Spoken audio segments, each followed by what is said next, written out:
Olá, eu sou Maria Leopoldo, sou coordenadora pedagógica da Lila e psicóloga. Esse vídeo tem o objetivo de conversar sobre como estabelecer limites de forma firme e gentil, bastante baseado em nos preceitos da disciplina positiva. Bom, então vamos lá.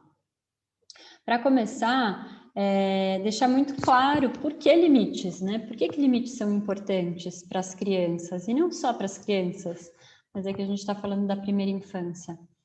Porque eles organizam emocionalmente a criança, eles dão segurança, eles dão contorno e margem, eles respeitam a maturidade e possibilidade de decisão das crianças.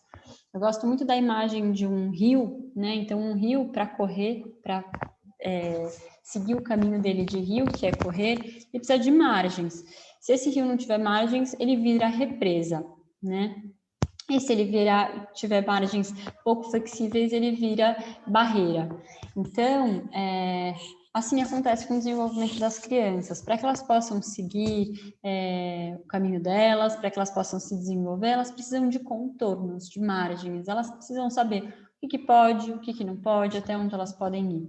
Isso dá segurança para que elas possam ser elas mesmas, com confiança e sabendo desses contornos. Bom, e quando a gente fala de limites, essa discussão normalmente vem junto com o mau comportamento, com o que as famílias chamam de mau comportamento ou comportamentos indesejáveis, até porque é a partir dos testes, das transgressões, que as crianças vão testando as relações, testando o que elas podem fazer, o que elas não podem fazer, até onde elas podem ir, e que elas podem ser, é a partir disso que elas vão construindo a identidade delas. E muitas vezes o comportamento ou mau comportamento qualquer que ele seja, é a ponta do iceberg. O que isso quer dizer? Que é o que é visível. O que não é visível, né, a causa do comportamento, o motivo do comportamento, por que, né, ele se manifestou, a gente muitas vezes não consegue ver, então está submerso, por isso que eu trago essa imagem, né? Mas se a gente quiser ser bem sucedido, a gente não pode olhar só para o comportamento, só para o que está visível. Então, tem essa imagem que nos mostra aqui que antes do comportamento tem uma emoção, um pensamento e uma situação. Então, quando uma criança, por exemplo, se joga no chão e faz diante de uma frustração, né? O que ela está mostrando para a gente é o comportamento. Mas por que ela fez isso? A frustração, por que ela ficou tão brava? Às vezes a gente dá pouca atenção sobre isso, né? Não olha muito para isso, ou não quer muito saber disso, e só age, ou dá uma bronca, ou repreende o comportamento.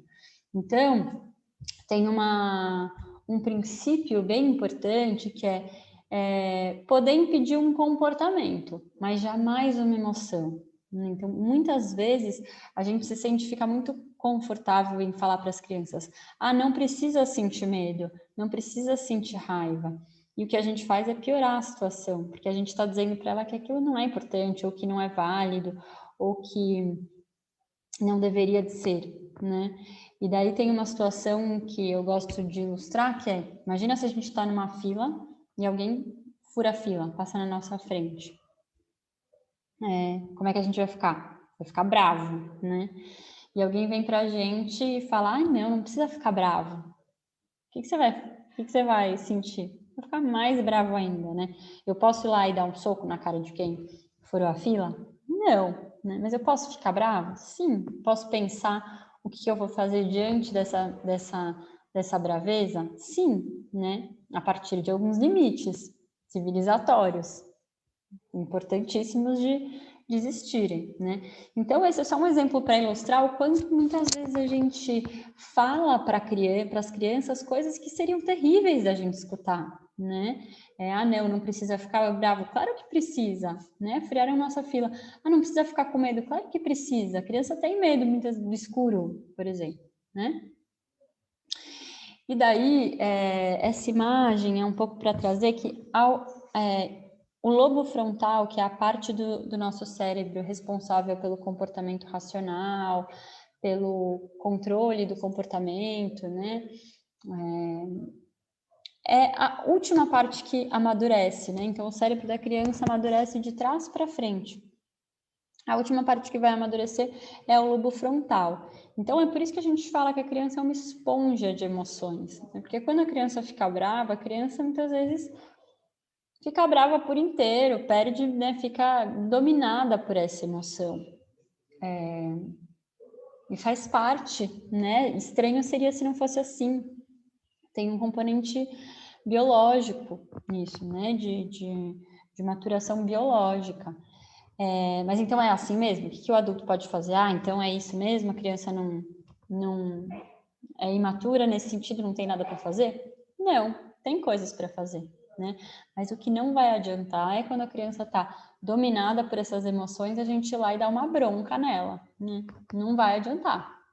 Ou a gente não vai ajudar ela a amadurecer nesse sentido, né? Porque o cérebro também é plástico, também amadurece conforme a criança vai podendo, o ambiente a modifica. Bom, então, o que de melhor a gente pode oferecer para a criança nesses momentos em que ela está dominada pelas emoções é a nossa empatia, o nosso acolhimento, né? Então, poder muitas vezes dar o tempo da criança, às vezes aquele não é o melhor momento da gente conversar com ela ou da gente esperar um comportamento racional dela, né? Mas a gente pode falar, nossa, estou percebendo que você está muito chateada, que você ficou com muita raiva, né? E daí a primeira ferramenta da disciplina positiva, que é dar um tempo, que pode ser dar um tempo. Ou seja, permitir que a criança faça alguma coisa gostosa, que dê prazer, até para que ela possa retomar um equilíbrio emocional, para que a gente possa conversar ou contornar a situação de algum outro jeito.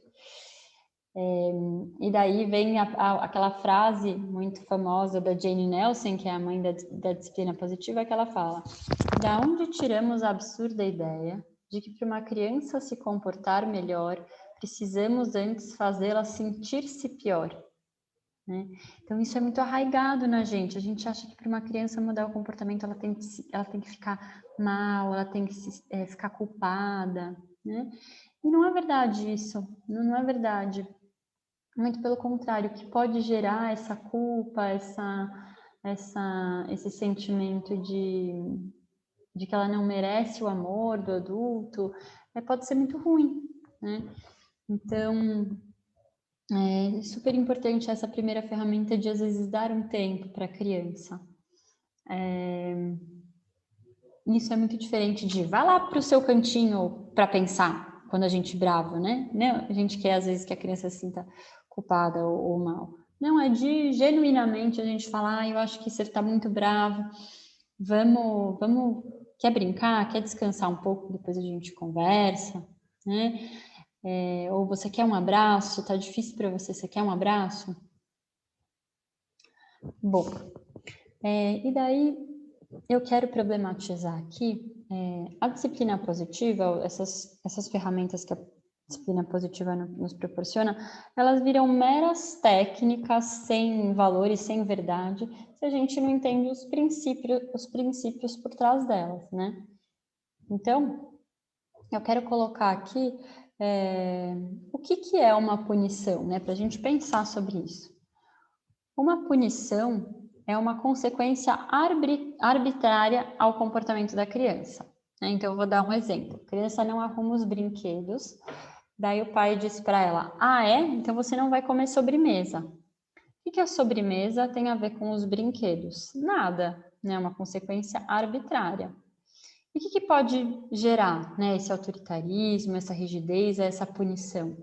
Pode gerar medo, né, raiva, vingança, mentira, né? Então, mas se eu não arrumar, né, sem meu pai ver, tudo bem, né? passividade, às vezes crianças muito inibidas, crianças que querem se vingar, né? Então, eu vou fazer pior. Então, cada criança reage de um jeito e muitas vezes as crianças podem sentir muitas dessas emoções. Mas é verdade que a punição não adianta?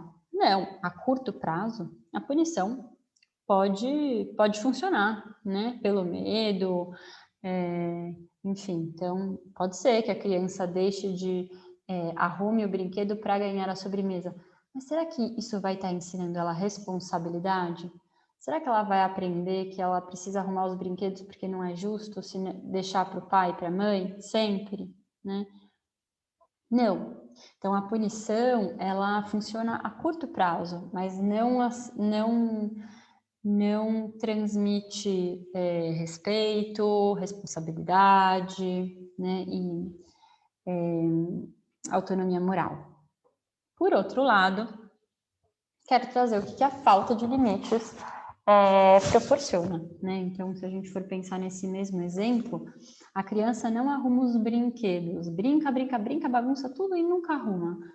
E sabe que sempre os pais vão arrumar, que tudo bem se ela não arrumar, porque sempre vai ter gente para fazer por ela, né? Então, o que isso pode gerar também? Uma manipulação, uma falta de responsabilidade, falta de empatia, né? Não tô nem aí se minha mãe vai arrumar ou não, né? Não tem nada a ver com isso. Então, uma dificuldade também de se colocar no lugar do outro. Então, esses dois polos não são desejáveis, né? Não ajudam a criança a construir um senso de responsabilidade, de autonomia, de confiança, de empatia. Bom, e daí o que sobra, né? E se os limites forem dados de forma firme e gentil, né? De forma respeitosa, que é um pouco do que a disciplina positiva sistematiza de uma forma bem interessante. Então, oferecer limites com respeitos, sem gritos, sem produzir vergonha e humilhação, ajudar a criança a construir autoestima, autoaceitação, entender que o amor dos pais dela está garantido e que não depende dela acertar tudo, né, ou ela ser perfeita, mas que o amor também está no processo, também está nos pais crescerem junto com ela. E tem efeitos a longo prazo, né? Não muda do dia para a noite, mas não tem efeitos só apenas a curto prazo, que nem o castigo, a punição. Então, eu vou gravar um próximo vídeo para falar um pouco de algumas ferramentas da disciplina positiva que eu elenquei aqui. Então, até o próximo vídeo, em que eu vou dar um pouco uma pincelada sobre algumas dessas ferramentas e exemplos delas.